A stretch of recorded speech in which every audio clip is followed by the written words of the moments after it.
mix video na itong nagawa ko ngayon dahil hindi ako nakapag voice over dahil naglagnat ako. Hello mga langga, for today's video mga langga ay mag mix video naman ulit tayo. Hindi tayo nakapag voice over dahil trangkaso ang nanay niyo. At pagpasensyahan niyo muna itong boses ko ngayon, medyo paus pa dahil mayroon pa talaga akong sipon at saka ubo. Parang uso yata dito sa amin mga langga ang ubo, sipon, lagnat, mga kati-kati dito sa amin. Siguro mga langga dahil sa pabago-bagong klima, ulan, init, ulan. Yung Huwebes pa ako mga langga nagkaroon ng lagnat. Iba pa naman ang lagnat ngayon mga langga dahil sobrang bigat sa pakiramdam. Yung mga buto mo, mga laman mo parang nagkakurog-kurog or parang nanginginig ba. Story time muna tayo ngayon mga langga for today's video. Yung Huwebes pa pala ng umaga mga langga, iba na talaga yung pakiramdam. Pero ininuman ko lang ng gamot. Pagkagabi mga langga, medyo nagaubo at nagasipon na ako. Binaliwala ko lang mga langga. Pero yung Friday morning mga langga, parang iba na talaga yung pakiramdam ko. Hindi lang ako nagsabi sa mga anak ko mga langga dahil mag-aral sila lahat. Dalawa lang kami ni Bibi Ilongga dito sa bahay. First time ko talaga nagkasakit mga langga na hindi talaga ako makahinga sa totoo lang. Yung dalawa lang kami ni Bibi dito sa loob ng bahay mga langga, mga 9 o'clock in the morning siguro kung hindi ako nagkakamali. Naglala ang ubo ko mga langga hanggang sumikip na yung dibdib ko, hindi ako makahinga. Wala akong internet connection mga langga, kaya pumunta ako sa tindahan, bumili ako ng load. Halos hindi na ako makaabot sa tindahan mga langga dahil hinihingal na talaga ako, pero kinaya ko lang. Parang pinilit ko lang yung sarili ko. Pag uwi ko sa bahay mga langga, dali-dali kong gi-register itong load ko at tumawag agad ako sa asawa ko at sinabi ko sa kanya hindi talaga ako makahinga. Masakit talaga yung dibdib ko kung maghinga ako. Parang barado yung pakiramdam ko mga langga sa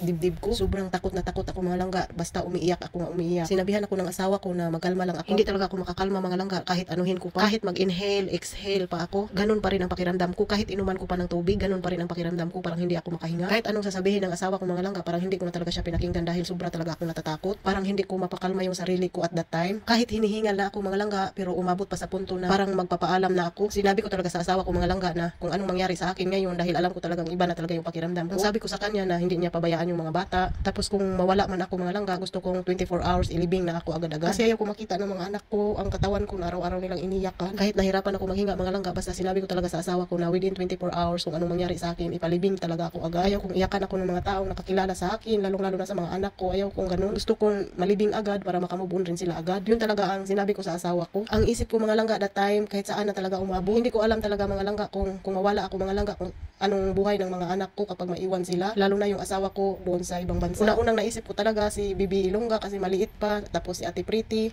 Hindi pa naman makatulog si Ate Pretty kung hindi niya ako katabi. Hindi ko alam mga langga kung anong buhay ng mga anak ko kung wala na ako. Kung may magmamahal ba sa kanila ng buong buo na kagaya ng pagmamahal ko sa kanila. Kahit iba na talaga yung pakiramdam ko mga langga, hindi na talaga ako makahinga, pero yung mga anak pa rin ang nasa isip ko. Ang daming nagpa-flashback sa isip ko mga langga. Mawala ako, paano na lang itong mga bata? Gusto ko kapag mawala ko mga langga, yung mga anak ko malaki na. Kasi kagaya ngayon mga langga, maliit pa sila. Hindi ko alam kung may magmamahal sa kanila na kagaya ng pagmamahal ko sa kanila na buong buo. Hindi ko talaga mapigilan makaiyak mga langga sa aking pag-voice over ngayon. Buti na lang mga langga, maaga si Ate Princess umuwi yung Friday. Alas 3 pa lang mga langga ng hapon ay nakauwi na siya. Kaya agad-agad ko siya inutusan bumili ng gamot doon sa pharmacy. Una-una kong inom mga langga ng gamot, hindi pa siya tumala. Pero after 4 hours mga langga, uminom naman ako. Sa awa ng Diyos mga langga, bumuti yung pakiramdam ko mga langga at hindi na nagsikip yung dibdib ko. Kaya sobrang nagpapasalamat ako sa Diyos, sa anak ko na maaga siyang umuwi. Hindi pa siguro mga langga, hindi ko alam, hindi siguro ako abutan ng gabi. Ayaw ko rin magpa-check up mga langga, baka ma-confine ako. Paano na lang ang mga bata dito sa bahay, lalo na si Bibi Ilongga, maliit pa, walang magbantay sa kanya. Mahirap talagang tumira mga langga kapag nag-iisa lang kayo sa isang lugar. Yun bang wala kayong paryente, wala kayong matakbuhan kung emergency. Sobrang hirap talaga mga langga kapag tumira ka sa lugar na wala ka talagang matawag na pamilya. Mahiya ka magtawag sa mga kapitbahay mo dahil hindi natin kaano-ano. Yung sumikip pa yung dibdib ko mga langga, tapos si Bibi Ilongga umiyak ng umiyak dahil nagugutom siya. Kailangan ko pang magtayo, tapos magtimpla naman ng didi niya. Tapos maya-maya mga langga ay nagtai siya. Magtayo na naman ako. Grabe mga langga, habang kinarga ko si Bibi papunta sa CR, iyak ako ng iyak dahil hinihingal na talaga ako. Hindi ko po ito sinasabi dito sa social media para kaawaan ako or dumami yung views ko kasi kontento na ako sa views ko na 100 plus. Ang sa akin lang mga langga, ikinuwento ko ito dahil talagang napakabuti talaga ng Panginoon dahil binigyan niya pa ako ng pangalawang buhay. Maraming salamat Lord at maraming salamat rin sa anak ko na maaga siya umuwi at nakabili siya agad ng gamot ko. Sa buhay mga langga, hindi talaga natin alam kung kailan tayo nabubuhay dito sa mundo or hindi natin alam kung kailan tayo mawawala. Kaya habang nabubuhay tayo mga langga, gumawa na tayo ng mabuti sa ating kapwa dahil hindi natin alam kung hanggang kailan lang tayo nabubuhay dito sa mundo. Kaya habang buhay pa tayo mga langga, magiging mabuti tayo sa kapwa natin at sa lahat ng mga taong nakapaligid sa atin. Huwag tayong gahaman sa mga bagay-bagay dahil kapag mawala tayo sa mundo ay hindi natin yan madala. May iiwan pa rin yan dito sa lupa. Basta ako mga langga, wala na talaga akong ibang masabi mga langga kundi sobrang mahal na mahal ko yung mga pamilya ko, lalong-lalo na ang mga anak ko. So yun lamang for today's video mga langga. God bless and thank you for watching.